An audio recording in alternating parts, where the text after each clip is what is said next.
Good day. Short tutorial on how to haul 8-foot long pipe out of Rinker. It's also called packer head in the industry. Danger with hauling this product is very similar to everything else on a flatbed that likes to shift while in transit if not secured properly.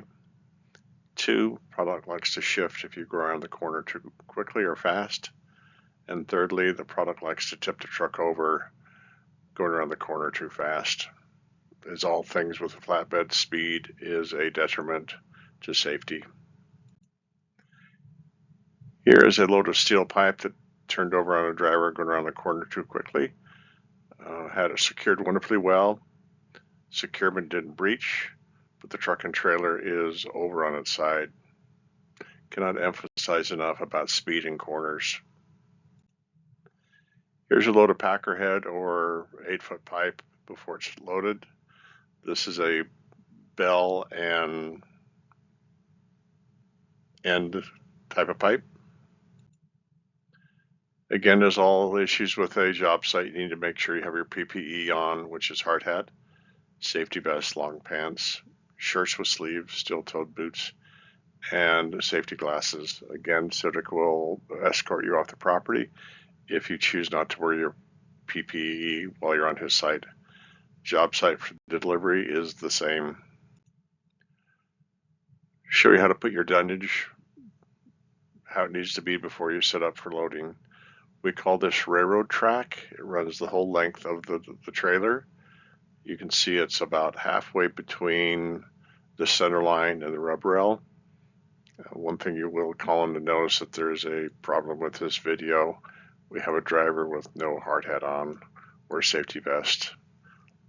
Let this not be you. This pipe is very temperamental on the flared end and on the bell end. Put some sort of cushion underneath the chain or the strap right here.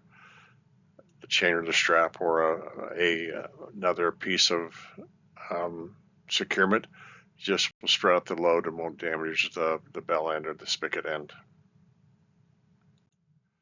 One more time, you can see where you put some securement underneath the strap.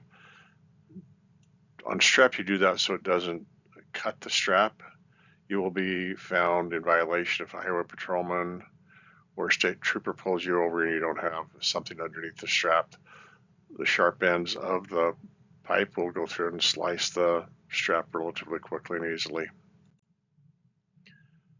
Here's a visual presentation of what happens when the driver does one or two things. He over tightens his strap or he forgets to put a cushion underneath the strap. Either way, Cedric will back bill me for your damages. It's usually about $1,200 a piece of pipe. Spend the time you're paid hourly to go through and secure it correctly and properly and put cushion underneath the product. This is the gold standard for pipe securement. It's produced by the Concrete Association out of Texas. It has the best methodology to secure the pipe. Limited damage, make sure the product gets there in one piece.